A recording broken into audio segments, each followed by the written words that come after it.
With that, we conclude the session on ultrasound.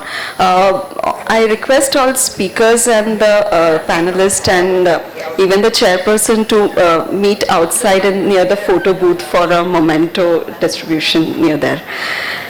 With this, we start our next session, which is on essentials of breast MRI. For that, I would like to invite Dr. Namita Mohindra.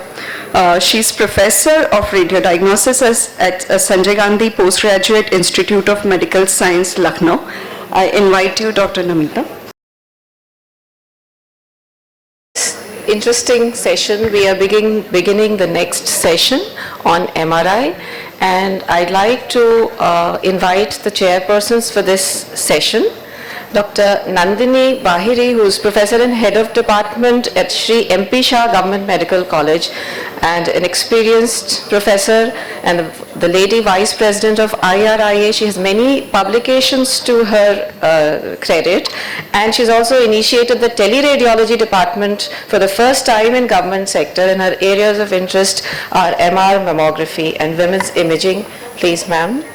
And the next chairperson is Dr. Pratiksha Yadav, a Professor and Head Interventional Radiology in charge of breast imaging, D.Y. Patil Medical College Hospital and Research Center, Pune.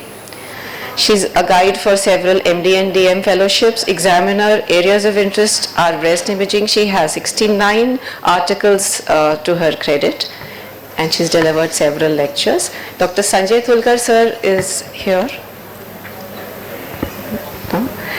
So I now pass on to the chairpersons to invite the speakers, please. It makes me very happy to invite Dr. Seema Sood, and she is the Professor Director at the Department of MRI at Sri Gangaram, and her special interest is in female imaging, including breast and pelvis, and she's actively involved in the DNB postgraduate teaching program, of which I am witness. And she has delivered many lectures and conducted workshops. She has multiple publications in national and international journals. And she's editor-in-chief of the Indian Journal of Breast Imaging and former member of the General Council of BISI, and we all know her very well. Thank you, Nandini. It's my pleasure to have you introduce me. So after that interesting lecture, I think everybody is up and awake to listen to the MR lexicon. This is going to be a very basic talk, and before I start, I'd like to thank Dr. Palak and the organizers of Britt for having me here and making me part of this conference. So MR is different from ultrasound and mammography because it not only tells you the morphology, it also tells you the function. So what happens whenever there is a small tumor, it will induce angiogenic factors, and you'll have sprouting capillaries, and you'll have this meshwork of vessels. These are basically not normal vessels, these are leaky vessels. And this is what we pick up on MR when we give contrast. So we are studying both the function as well as the morphology. So till now, what we are following is the 5th edition that was published in 2013, and we are going to be looking out for the next edition. So the sequences are important. So according to the BIRADS Atlas, we must do a T2 and a T1 weighted image without fat saturation. The fat suppressed T2 or a TIRM image is optional. We like to do it because it gives us a lot of indication of the perilesional edema, which is seen in TNBC or inflammatory pathologies, and even the skin thickening is better seen on this sequence. We also do what is called a Dixon imaging. It gives you a set of 4 images where you can differentiate macroscopic from microscopic fat. Diffusion is not part of the BIRADS Atlas, but I love to do the sequence.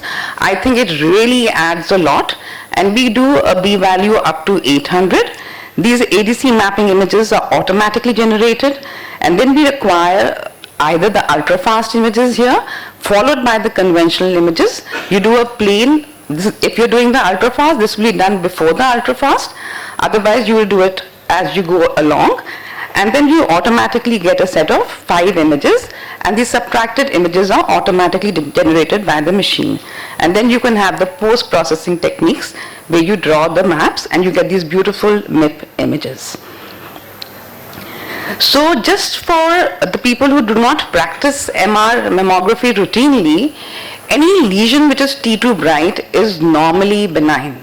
There are multiple exceptions, like you can see mucinous carcinomas, medullary carcinomas, sarcomas, these are also T2 bright. So you should just be careful, but as a majority, all the T2 bright lesions are benign, and the T2 dark lesions mostly are all malignant.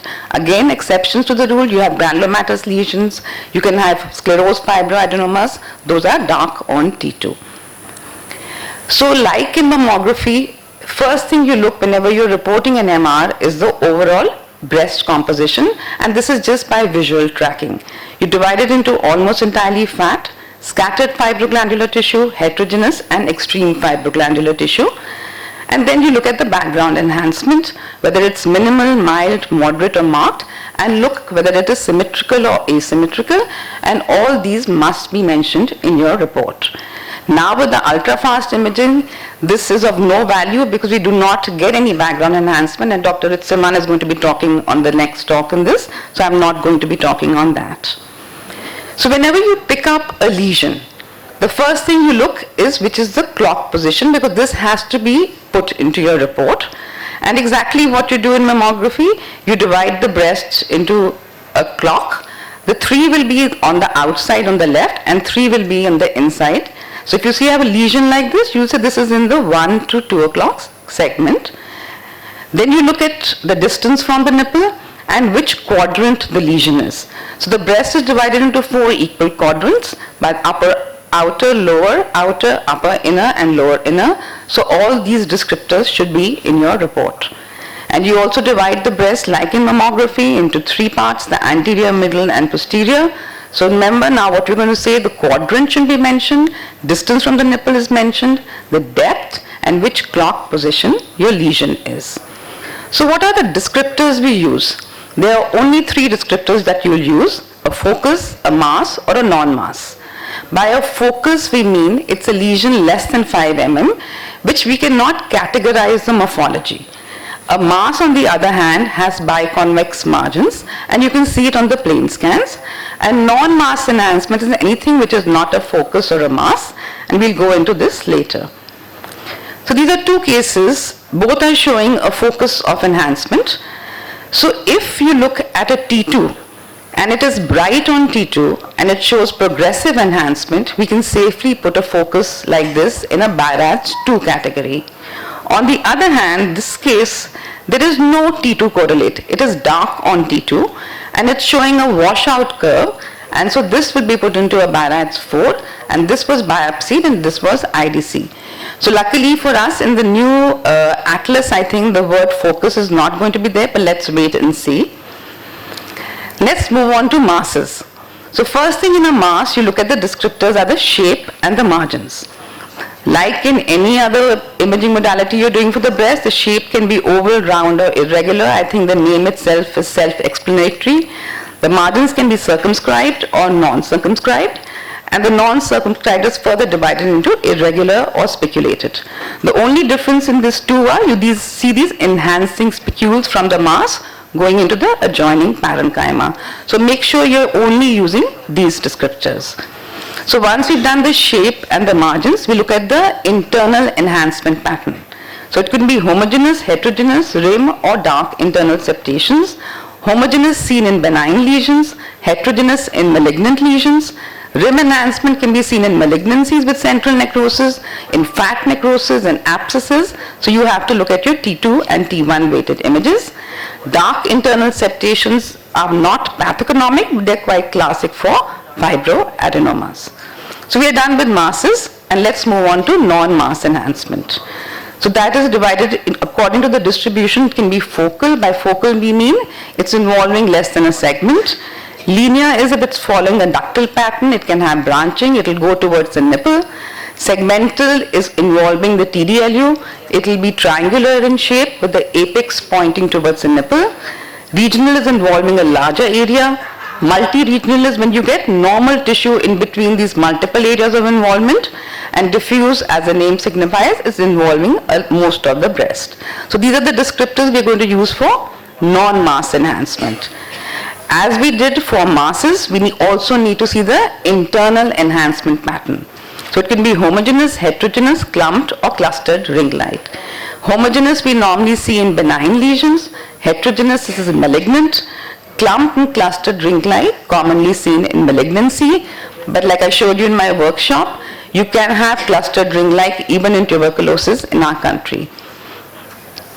So after we've seen all these, we use a software to draw the time intensity curve. So I told you we take a total of 6 minutes. So we divide it into 2 parts. The first 2 minutes is the early phase, and next we have the delayed phase. The early phase you divide it into a slow, medium or fast wash-in of contrast. By slow we mean the lesion has taken up its increase in intensity by only 50% of what it was in the baseline. By medium it's 50 to 100 and fast is more than 100%. So if you have a malignant lesion, they'll show you a fast enhancement in the initial phase. And the delayed phase is divided into persistent, plateau or washout.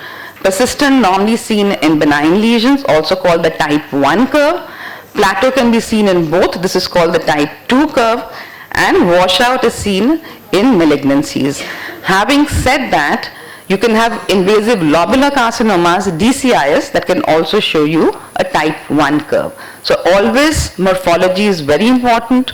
Look at the morphology as well as the kinetics.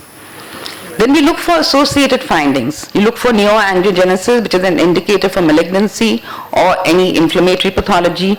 Look for architectural distortion. You can see how the breast is getting clumped. This was a case of bilateral invasive lobular carcinoma. Look for nipple involvement. Look for chest wall involvement. If you have tenting or the hook sign, this is involvement of the Cooper's ligament. Only if you get enhancement of the skin as well as the pectoralis, that is what we call involvement of the muscle. Let me go into a little sneak preview of the next edition. This is not published. This is still in its work in progress, but we can just get an idea. So they're going to introduce a new descriptor called the T2 signal. So by T2 signal, we need to mention in our report, is it hyperintense or not hyperintense? And what do we mean by definition of hyperintense? Look at a normal intramammary node. If the lesion is brighter than the normal intramammary node, that is the only time we're going to call it hyperintense, okay? And if it's really hyperintense, those are normally seen in benign lesions like you see in this case of a cyst. Lymph node sections, I think everybody is covered, but just for the sake of repetition and driving it into your heads, it can be divided into intramammary, axillary, internal mammary, and you have to say whether they're normal or abnormal appearing.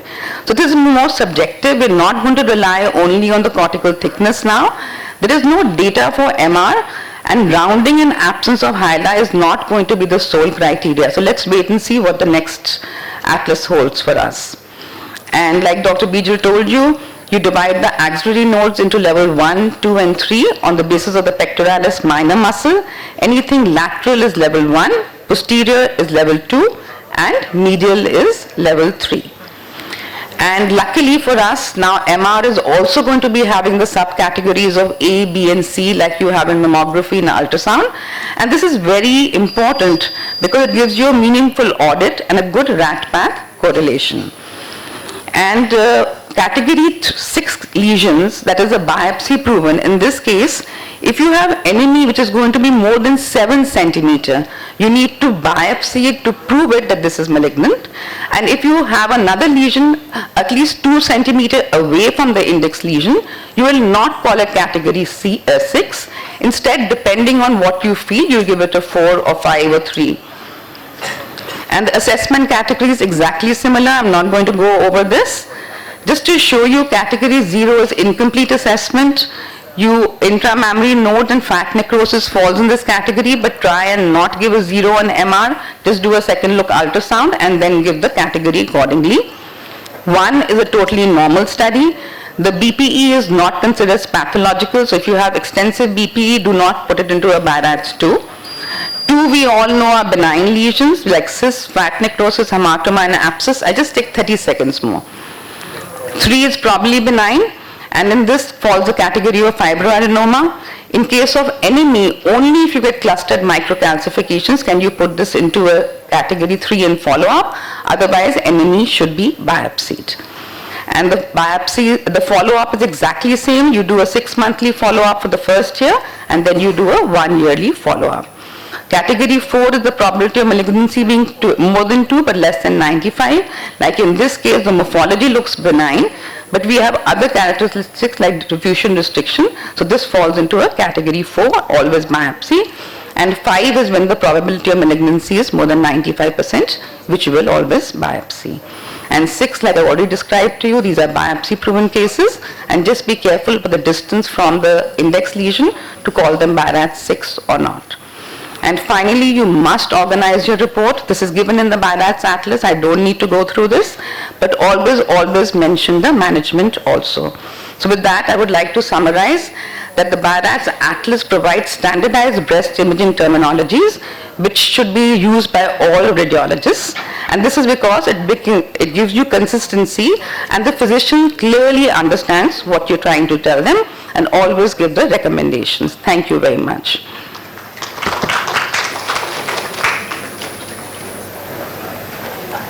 Yeah, after this very important points on reporting the MR BIRATS, I would like to invite Dr.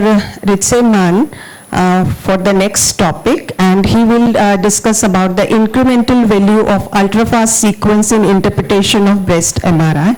Dr. Ritseman is a group leader of breast imaging group in Netherlands Cancer Institute in Amsterdam, and his area of particular interest include the breast cancer screening, breast MRI, minimal invasive therapy, and the use of AI for the screening, diagnosis, and therapy section of breast cancer. He is member of executive board of European Society of Breast Imaging, and he's current chairperson of the scientific committee and chair of program planning committee of its annual meeting. So over to you, Dr. Mann. Thank you very much. I guess you all know my CV by heart by now, I guess. Anyway, we're going to talk about breast MR a little bit more, and basically have a quick look at the same protocol that was just described by Seema. And the major difference in this protocol compared to the standard protocol is the UF there in the middle, right, which stands for ultra-fast. Ultra-fast comes in discussions around screening and the discussions around classification, but it's different from abbreviated MR. Abbreviated MR as such was coined, I think, in 2014 by Christiane Kuhl, but it was actually already described 2 years earlier as fast MR by Uwe Fischer, also a German person. And what they do basically is to take a T1 pre-contrast, a T1 post-contrast, make a subtraction out of that, make a MIP out of that, and then screening actually is only reading the MIP. I would not advise you to do that. You have all the other images. Please, if the MIP is negative, scroll once through the subtractions, because small motion artifacts might actually hide big lesions. But other than that, most of the time it works well and gives you at least the first impression of the image. So in my regular screening practice, I do look at the MIP as a start point all the time. Many people I know that say you shouldn't, but honestly for me it's very practical. I start there as long as I recognize that it may not be everything. I just showed you these images 2 days ago before, right? This one has no cancer, this one does, right? This one? Big cancer, right? And there's actually also pathological lymph nodes. You might have seen it already. So you already did a bit of the staging here. This one? A bit more difficult maybe, right? There is a somewhat brighter dot in the right breast. This one? Okay. Now you understand why I would like to have a little bit more information, because this is reality. If you screen a lot, you will see this a lot. There will be some motion in these images. There will be a lot of ditzels or small masses or whatever. And since this patient is a BRCA mutation carrier, I would like to know what it is to be safe or to feel safe enough to actually dismiss what's going on there. That's where, in this abbreviated protocol, ultrafast comes in. Right? Ultrafast gives you an enhancement pattern, and it comes for free. Right? You need to make the T1 pre and post contrast anyway. There's some time in the middle that your scanner is doing basically nothing. At that point in time, you can just make the ultrafast images, because You don't extend your protocol. You don't need to look at it if all the other images are negative. If everything is black, ultrafast will not change that, right? You will not find a lesion that on the ultrafast where when your regular MIP is completely black. If your regular MIP shows a lot of motion, then the ultrafast images come in very practical. I'll show you in a minute. Ultrafast basically turns this into a movie, right? Not much more. So what we're looking at, you've seen these images likely also before, is perfusion, right? There is simple neovascularization in any lesion over 2 millimeters in size. From that point in time, they start to enhance. The faster they grow, the stranger these vessels are, the more leaky, the quicker the contrast goes out.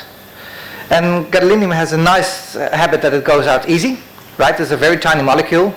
And it actually not only excites where the molecule is, but the area around it, because the signal comes from the water molecules and not from the gadolinium itself.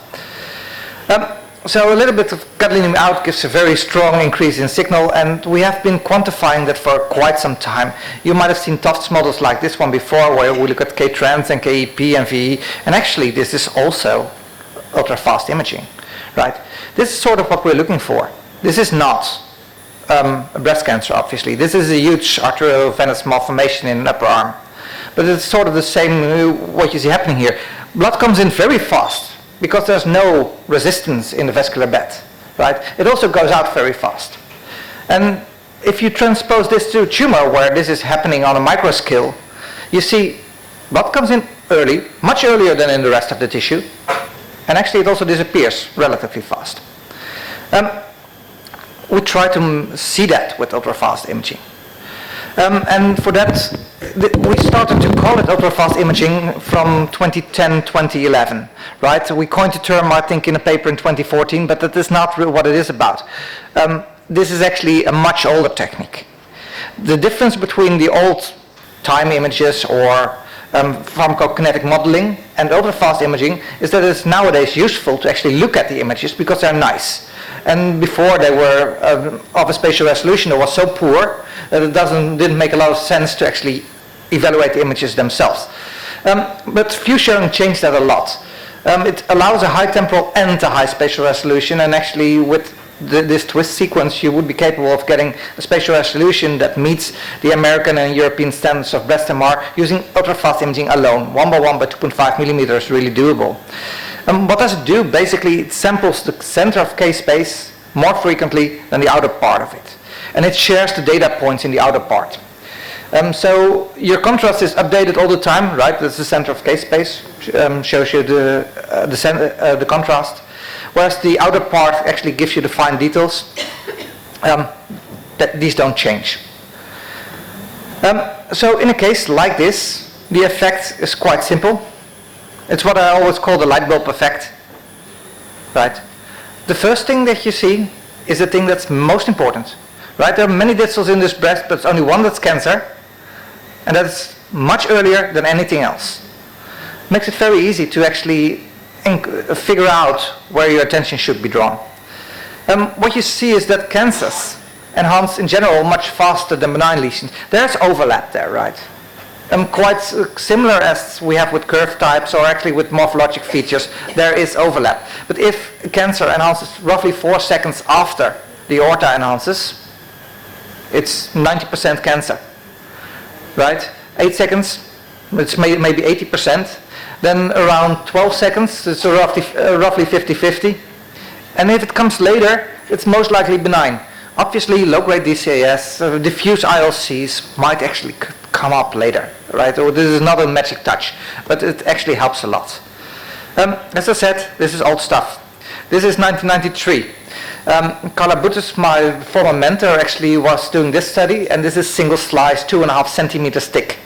Right, so one, you needed to know where the lesion was to actually do something with it, and two, you could only try once.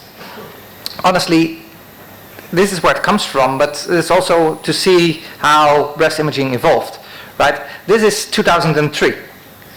Now we had a sequence that actually could do whole breast imaging in 3D. at a spatial resolution of in the order of 3 by 3 by 3 millimeters, right? Nothing to write home to, nothing worth looking at, but you could get these curves. And these curves could be modeled, and then we could get color-coded overlays of K-trans and VE and so on. This is sort of the same, but not entirely, because honestly, who knows what K-trans actually means? It's a very difficult thing to grasp, right?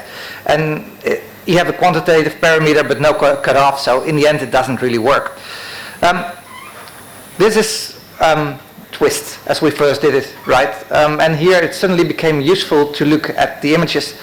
And the last image of the twist series is actually a very, very nice maximum intensity projection that usually is acquired just before the background parenchymal enhancement comes up. So in my lectures, you see a lot of breast MRs, you see a lot of MIP images because I like them as a sort of an overview for what's going on. Most of these are actually the images obtained from the ultrafast sequence because there's much more motion in the classic high-resolution images, and there's usually also more background parenchymal enhancement in these images.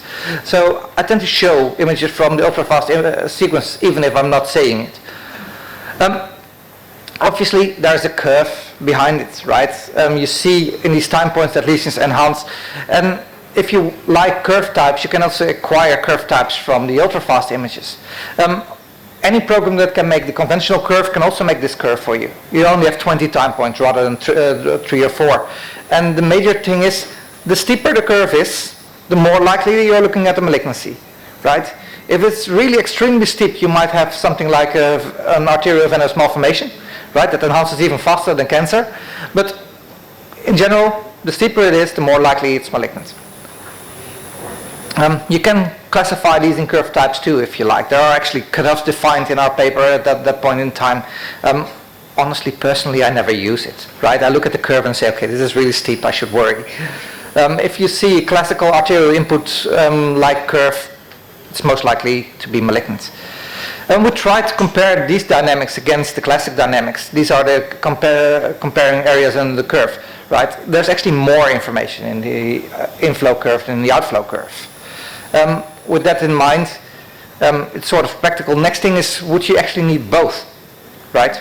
Well, the classic curve is the purple line underneath. Then the red line is the ultrafast curve, so, right? And the blue line is the ones combined. This tells you quite clearly that there is no benefit in looking at the late phase if you already have the inflow curve, which means you can really shrink your protocols without losing the dynamic information. The only exception is post-neoadjuvant chemotherapy. Don't forget. It works in all kinds of lesions, right? From DCS to ILCs. Areas in the curve are really good in showing and predicting that they are malignant. They tend to behave like cancer, all of them. There are other papers out there that did something similar. They call maximum slope here, bolus arrival time, which is the time to enhancement, right? When does cancer start to enhance? Uptake rates, and also time from artery to vein. They're all obviously shorter in cancers. This is what the curves look like. In general, a malignant lesion has a steeper curve and it starts earlier. A benign lesion has a more shallow curve and starts later. If you remember that, you know everything that you need to know. You can color code these dynamic data and then actually highlight fast enhancing and steep curves. This is from artery to vein, right? Malignant lesions really, you can see the arteries coming up, and you can actually see subsequently 2 minutes later or so the vein going down. If that happens, lesion is cancer, regardless of what it looks like. Back to our most difficult case, right? Many dots. These are sort of the time images. At 0 is obviously nothing but an aorta, right? 4 seconds, nothing. 8, nothing. 13, nothing. 17, nothing. 21, there you actually see the first lesion, right? A very small mass, there's a real lesion there. Who would biopsy it? It's BRCA2 patient, don't forget. But we didn't, right? I have no clue what this lesion is. Really none. Based upon simply these kind of things. So we think that if you use ultrafast imaging, you can shorten your screening protocol to this. T1 pre, ultrafast, T1 post. And then there are some other advantages, background parenchymal enhancement. We have been talking about that a little bit. Clear cancer, staging case for lobular cancer, There's a play button, so play it, right? And tell me what the second cancer is. Yeah. Lower outer aspect of the left breast, right? There's a second DCAS in this case. But there's many dots out there. The other dots are just PP. Basically, it can be extreme. Cases like this, it helps if you look a little bit earlier, right? Not that you would have missed this cancer in the original images if you just scroll through the subtractions. Just makes it a lot easier. There's also a nice study out from the New York group now that basically evaluated a temporal resolution of roughly 10 seconds, and they show simply that your sensitivity in screening goes up if you have these fast sequences, due to the simple fact that you are better capable of discriminating lesions from background parenchyma enhancement. It sometimes helps also a little bit against motion. I think this is kind of clear, right? See what you can miss in a maximum intensity projection. And as I said, we do this all the time. Overall, these images became better over time. We're now at the level of compressed sensing, which we introduced in 2016. It's still not an official product, so you cannot get it, but it provides really very nice images. Let's see if the others will also run.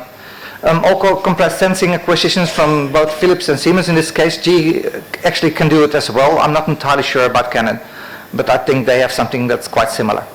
And what we currently achieve with ultrafast imaging is this, right? That is the ultrafast image. This is the regular one. And what we tend to do is look at in-plane images, right? Because they're nice. So I'll also show you the true plane images, right? These are coronal reconstructions. The top one is the regular acquisition, but it takes 90 seconds. The lower one takes 5. Right? We're not entirely at the same level, but this is, in my opinion, really already diagnostic. The statutory reconstructions, likewise, and if you want, also color coding. So overall, I think in the end we can reduce our screening protocols to something like this. And we tried that already with the twist data.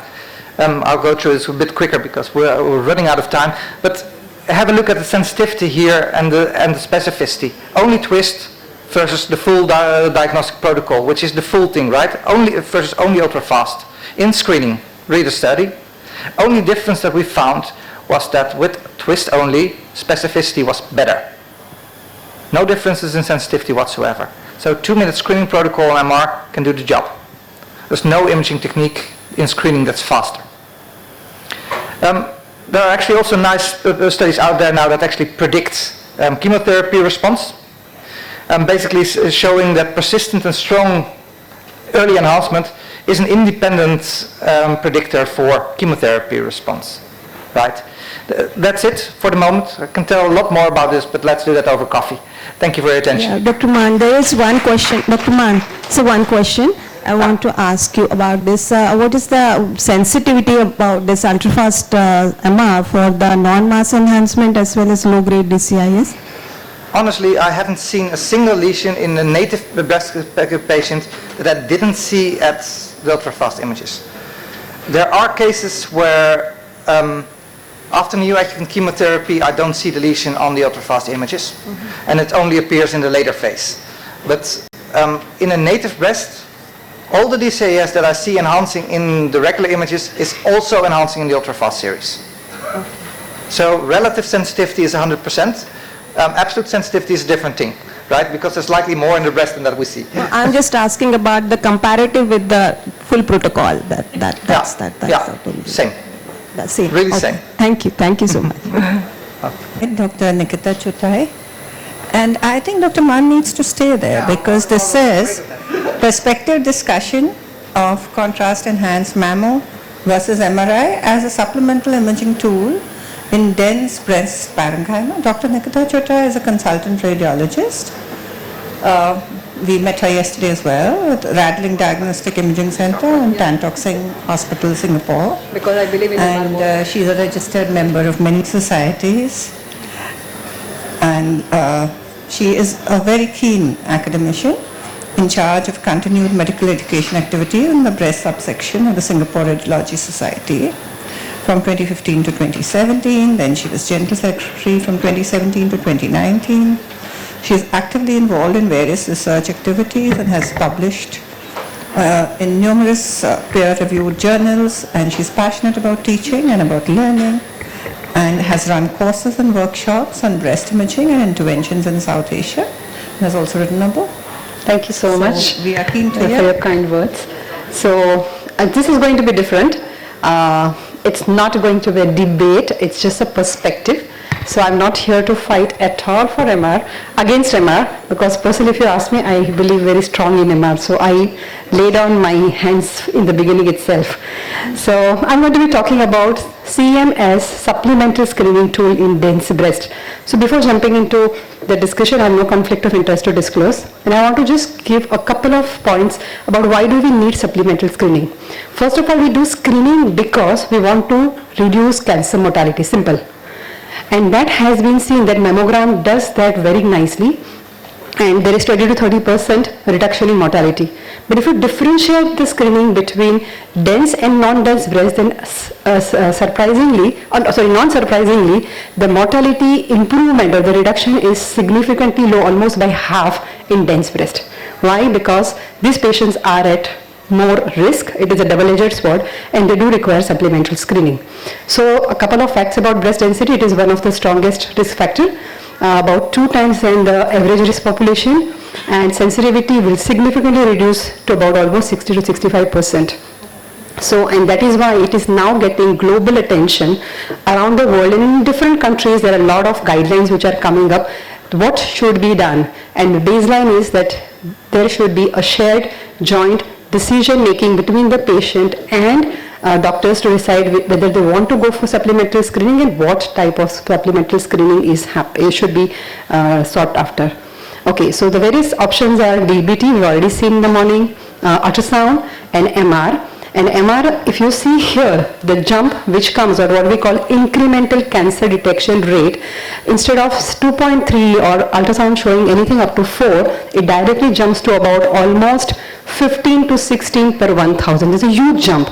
Why? The difference is because it is a functional imaging. But then we are not able to give it to more people because of cost and claustrophobia, and that is where the CM comes into picture.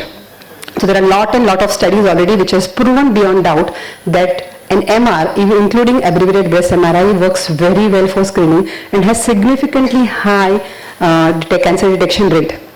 So mammogram is okay, MR is definitely the best, so I'm not going to fight, but CM comes as a choice in between because it combines the advantages of both and a much affordable and available rate, and that's why I take it as a game changer. So now you will see a lot of studies being happening in future about role of contrast enhanced mammogram in screening. These are some of the studies. Most of these are retrospective except one, and they're called limited, single institution study, but without any doubt CM obviously is doing very good when it is compared to mammogram or mammogram plus ultrasound. And this is one picture which I would like you to see, that if you use contrast enhanced mammogram with ultrasound and mammogram, there is a huge difference jump from mammogram to CM. And by adding ultrasound, you are not going to get any advantage. And that is what it is, a single one study which can fight mammo and ultrasound together with a super high sensitivity. So we don't need to increase those BI-rates 3 which we're always worried about. So I'd like to conclude by saying that dense breast is a double-edged sword. The lady is at higher risk on one side, and there is a higher risk of missing cancer if we only stick to mammogram. They do deserve a supplemental screening, and depending on what supplemental screening is available, whether it is just in morphological, DBT or ultrasound, or whether you want to go to functional imaging, that is a thing which we need to discuss with the patients depending on the availability and their choice that has to be offered. And without any doubt, a functional imaging is going to work better, and there is no debate on that. And that is why we cannot have debate whether mammo versus MRI or mammo versus contrast enhanced mammogram. It's like having completely two different fruits you are trying to compare. But CM does very well, almost similar to that of MRI, and that is at much lesser cost. There are studies which have shown that CM can actually is offered at about 20 to 25% cost compared to MRI, and that is where it wins.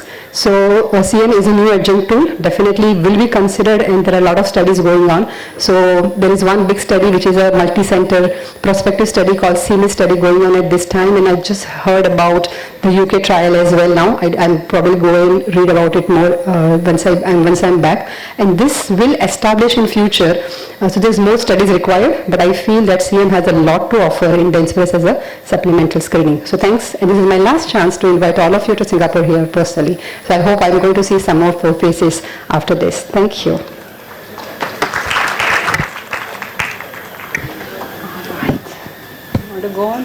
Well, I can actually just stay here, but you maybe we just have to, you can sit. No, I don't. I didn't make slides because I've been talking a lot about breast MR and a lot about screening as well. And I think that you made a very, very important point. Functional imaging tests, right, regardless of which one, are much, much better than the anatomical tests. Yeah, you can do all the best in the world trying to combine mammo and tomo and ultrasound. If you add contrast, you blow them away, like that. There are some lesions that you will maybe only see on mammo, right? Then very slowly progressive, mostly DCS-like lesions. Honestly, I'm not entirely sure whether we really want to find those. That's not. Those are not the killers. If you want to find the killer cancers, those are the ones that are visible on any form of functional imaging, and you would like to find them as early as possible. Then we have indeed contrast mammo coming up as an alternative to MR. And honestly, if you cannot offer MR, I think it's a very nice, smart thing to do, right? Because it is much better. My major resistance, I would say, against contrast-enhanced mammo screening is that you're offering a tool that seems to be almost as good as at some cost, right? We miss the 3D functionality. We add radiation, we add compression, and we have exchanged our gadolinium contrast agent, which is actually extremely safe, for an iodine contrast agent that has some nephrotoxicity and that is a little bit less safe, but honestly, it's also quite safe, right? But those are the major things that are in the back of my mind. So, radiation, contrast, all the things that I would like to get rid of. And what I tend to say very often is that contrast mammo sort of combines the bad things of two worlds, right? It brings the nasty thing from mammo and it brings the nasty thing from MR. Because also MR I would heavily prefer without contrast. The good thing is it takes away the noise and the claustrophobia. So a major thing is that you need to talk to your patients and see what they find more harmful in the sense of the noise and the claustrophobia versus the compression of and the radiation of the mammo. Having said that, I would like to see some real screening outcomes for contrast mammo. The contrast mammography adepts, I would say, have postulated a lot of studies where contrast mammo is compared against DBT. Very nice, that is better, is a no-brainer, right? I would like to see studies that compare it to MR, but there's basically only one, and that has 3 cancers detected, right? If I look at that study, I could say that the sensitivity of contrast mammo is 66% of that of MR because the contrast mammo found 2 of the 3 cancers. Honestly, that is no data. So trials like CMIS, trials like Britt, in the Netherlands we will do a second dense trial that also will include contrast mammo, are sort of required to see the relative benefits of contrast mammo, especially due to the simple fact that what we want to find are not the big cancers, right? We're talking about very tiny lesions, focal areas of non-mass enhancement, because that is what we're searching for with the MR. We want to find T1 and 0 cancers, don't forget. We are doing a very good job with that with MR. Whether we can do the same good job with contrast mammo, I'm currently not entirely sure. It's mostly the non-mass enhancement that worries me because it's very difficult to see, in my opinion, on iodine-based studies. As I said, I do breast CT. The masses are beautiful, really beautiful, but the non-mass enhancement is very tricky to find. And in contrast mammo have some sort of the same. And then on top of that we miss the dynamics, right? I was just talking about the ultra-fast. You see there the inflow and the background parenchyma enhancement that comes later. With contrast mammo, without any doubt, the background parenchyma enhancement is there. So around the menopause, contrast mammo has a clear downside. And the Australians basically came up with a very smart algorithm to bypass that and said, okay, we do everyone up to 60 with MR, and then over 60 we add contrast mammo. I think it's fantastic, but we don't do any functional imaging in women over 60 in the Netherlands for screening. Right? So if you need to choose, then the major thing is basically who to bring where, because you might have both machines, but you don't have capacity enough on both machines to actually offer them the choice, right? So take your high-risk young women, BRCA1, BRCA2, prior radiation to the chest, take them to the MR, right? And if you have the possibility to extend your screening program, for example, in women with extremely dense breast, and you don't have the MR machines, which I sort of take for granted, then it might be very useful to bring them to contrast mammo. So no fight. I think we in the end really need both, because the amount of functional imaging capacity that we have is simply not nearly enough to actually achieve everything that we would like to do. Thank you.